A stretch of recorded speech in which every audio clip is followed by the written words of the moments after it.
జగన్ పుడతాడా, చంద్రబాబు పుడతాడా, మా సార్ గురువు గారు పుడతారా? ఎవరు పుట్టరు కదా. గర్భసంచి లేకపోతే కథం. ముందు గర్భసంచి లేదంటే ఇంకా లాస్ట్ అంతరించిపోయినట్టే. అంటే గర్భసంచి లేకపోతే ఒక టెక్నిక్ ఉంది. ఏంటంటే ఆడవాళ్ళది మగవాళ్ళ తీసి ముందు బేగేది టెస్ట్ ట్యూబ్ బేబీలు. ఈ హాల్లో 50 మంది వచ్చారనుకో, టెస్ట్ ట్యూబ్ బేబీలు ఎంతమంది అని అడుగుతాను నేను. 30 మంది చేతులు ఎత్తారు. 30 మంది టెస్ట్ ట్యూబ్ బేబీలు, మిగతా 20 మంది అసలు బేబీలు. చూసారా? ఆర్టిఫిషియల్ ఇంటెలిజెన్స్ వచ్చేసి ఉద్యోగాలన్నీ పోతే ఆర్టిఫిషియల్ ఇంటెలిజెన్స్ వచ్చేస్తుంది. AI, artificial intelligence. అదే జరుగుతుంది అనమాట. అది జరిగితే ఈ కాలము అయిపోయినట్టే. ఇదేం కాలం మీకు తెలుసు అటువంటి నాకంటే. అందరు ఇక్కడ సగం మంది రోబోలు, సగం మంది టెస్ట్ బేబీలు కూర్చున్నారనుకో హాల్లో, ఎంత వెరైటీగా ఉంటుంది. అది చూస్తామంటారా? మనం చూడంలేండి. మన పిల్లలు చూస్తారు, వీడి పిల్లలు. బాగుంటుంది. మీ అదృష్టం. టెస్ట్ బేబీలతోటి రోబోలతోటి ఆడుకుంటారు మీరు. మేము చూడకుండానే పోతాం. ఇంకా రకరకాల, అంటే మన పెద్దవాళ్ళు సెల్ ఫోన్ చూసారా? చూడలేదు. టచ్ స్క్రీన్ చూసారా? పాపం చూడలేదు. మన ఫాదర్ మదర్ వాళ్ళందరూ. ఇంకా ఏం చూడలేదు వాళ్ళు? పెద్ద మల్టీప్లెక్స్ కాంప్లెక్స్లు చూడలేదు, షాపింగ్ మాల్స్ చూడలేదు, ఎల్ఈడి చూడలేదు. దాదాపు కొన్ని చూసారు. అటువంటివన్నీ చూడలేదు. టెక్నాలజీ 5G చూడలేదు. ఇప్పుడు ఇంకా మీకు ఇవన్నీ ఎందుకు వాడాలంటే, ఇవన్నీ వాడవసరం లేదు కానీ వాడాలి. 2G వచ్చింది. 2G అనేది 2G, ఫస్ట్లో 2G, ఇప్పుడు 4G.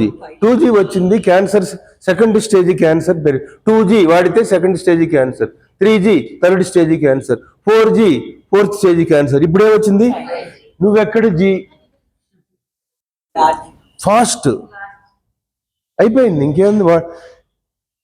ఇక్కడంతా ఏముంది? రేడియేషన్ ఉంది కదా. ఇక్కడంతా రేడియేషన్ ఉందా లేదా? మరి మీ ఫోన్లన్నీ పనిచేస్తున్నాయంటే రేడియేషన్ ఉందా లేదా? ఎంత మూసేసినా, ఎంత క్లోజ్ చేసినా లోపలికి వచ్చే వేవ్స్ని ఏమంటారు? రేడియేషన్ వేవ్స్ కదా. ఇంట్లో ఫ్రిడ్జ్ రేడియేషన్. రెడ్డి గారి ఇంటికి వెళ్ళాననుకోండి, ఫ్రిడ్జ్ లేదనుకోండి, వెంటనే లలిత గారి ఇంటికి వచ్చి, చంద్రశేఖర్ వాళ్ళ ఇంట్లో ఫ్రిడ్జ్ కూడా లేదు సార్, అంతే కదా. మీ ఇంటికి ఎవరైనా వచ్చారనుకో, ఏందమ్మా ఫ్రిడ్జ్ కూడా లేదా లలితమ్మ, అంతే కదా. వాళ్ళ కోసం అన్నా ఏం చేయాలి? మన ఇంట్లో ఫ్రిడ్జ్ పెట్టుకోవాలి, గ్యాస్ పొయ్యి పెట్టుకోవాలి, ఫ్యాన్లు పెట్టుకోవాలి, ఓవెన్లు, సెల్ ఫోన్లు. అయితే పాపకోటి, బాబుకోటి, మనవరాలకోటి. అంటే ఇంట్లో 4-5 సెల్ ఫోన్లు, 2 ఫ్రిడ్జ్లు, ఓవెన్లు, ఇవన్నీ ఏం చేస్తాయి? టీవీ. ఇవన్నీ ఏంటి? రేడియేషన్. రేడియేషన్ ఇక్కడ ఉంటేనే కదా ఫోన్ పనిచేసేది. రేడియేషన్. సో మనం దేంట్లో బతుకుతున్నాం? రేడియేషన్లో బతుకుతున్నాం. రేడియేషన్ ఎంత మూసేసినా అది ఏసీ రేడియేషన్.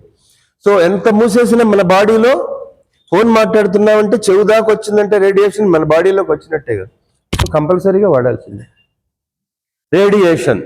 రేడియేషన్కి మందే లేదు. రేడియేషన్ లేకుండా మీరు ఎక్కడ తప్పించుకోగలరు? ఎక్కడికి వెళ్ళగలరు? హిమాలయాలకు వెళ్తే ఫోన్ పనిచేయదేమో, అంతే. ఇంకా హిమాలయాల పైన ఎక్కితే ఎవరెస్ట్ శిఖరం, అక్కడ ఎన్నాళ్ళు ఉంటామమ్మా అందరిని వదిలేసి, మీ ఆయన్ని పిల్లల్ని వదిలేసి. సో రేడియేషన్ నుంచి తప్పించుకునే ఏకైక ప్రోడక్ట్ ఏంటంటే తులసి. చూసారా ఎంత న్యాచురల్. మన ఇంట్లోనే ఉంటుంది, మన పక్కనే ఉంటుంది. అందుకే సార్ వాళ్ళ ఇంట్లో బయటకు వచ్చాను, బయటకు వస్తే లెఫ్ట్ సైడ్ తులసి చెట్టు ఉంది. మరి భలే పెట్టారు కరెక్ట్గా. రేడియేషన్ తగ్గిపోద్ది. తులసి చెట్టు దగ్గర ఫోన్ మాట్లాడండి, రేడియేషన్ తగ్గుతుంది. అదంతా ఎందుకు? తులసి డ్రాప్సే ఒక 5-6 తాగితే బాడీలోకి లోపలికి వెళ్తే రేడియేషన్ తగ్గుతుంది. సో దిస్ ఈజ్ అవర్ తులసి.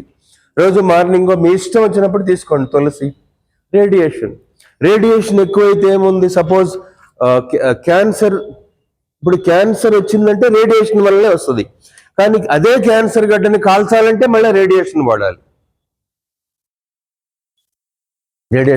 తప్పదు. సో ఇప్పుడు రైతులందరూ యూరియా వాడుతున్నారా? చంద్రబాబు యూరియా వాడొద్దు, క్యాన్సర్ వస్తుందని చెప్పినా కూడా అవసరమైతే నిన్ను దించేస్తాం కానీ మాకు యూరియా కావాలి. అంతే కదా, ఎవరైనా సరే. ఇంకా యూరియా వేస్తే క్యాన్సర్ ఎందుకు వస్తుంది? యూరియాతో ఏం పండుతాయి కదా అవి, రైస్ నిండా యూరియానే, సరిపోయింది. మరి మీరు అందుకే నేను చెప్తుంది, మీరు తినే ఫుడ్ అలా ఉంది, పీల్చే గాలి కూడా అలానే ఉంది. మరి మీరు చూడండి బయట ఎన్ని వెహికల్స్ వెళ్తున్నాయి. పీల్చే గాలి అంటే మీరు రేడియేషన్ కూడా పీలుస్తున్నారు కదా, ఇక్కడంతా రేడియేషన్ ఉంటేనే కదా ఫోన్ పనిచేసి పీలుస్తున్నారు. తర్వాత వాటర్, ఇంతకుముందు ఎక్కడ వాటర్ అయినా తాగేవాళ్ళం, పొలం వెళ్ళి ఆ కుంటలా అవి చెరువులా ఉంటాయి కదా చిన్న, అక్కడే తిని అక్కడే తాగేవాళ్ళం. ఇప్పుడు తాగమనండి.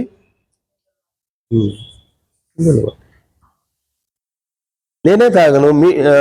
ఇంటికి వస్తే ఎవరైనా తీళ్ళు ఇచ్చినా తాగను, భయం. ఎందుకంటే ఈరోజు చేంజ్ అయ్యింది, డోన్లో ఒక వాటర్, బెంగళూరులో ఒక వాటర్, హైదరాబాద్. అందుకే నేను ఎప్పుడు ఈరోజు మీటింగ్ ఉంది, నా గొంతు పాడైతే మీరు బాధపడతారు. అందుకని నేను అవసరం ఖచ్చితంగా బాటిల్ వాటరే తాగుతాను.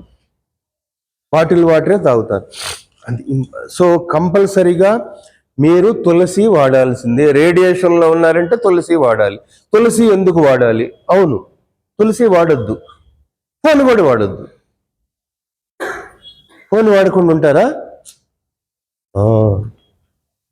అదే పెళ్ళైనా మానుకుంటారు కానీ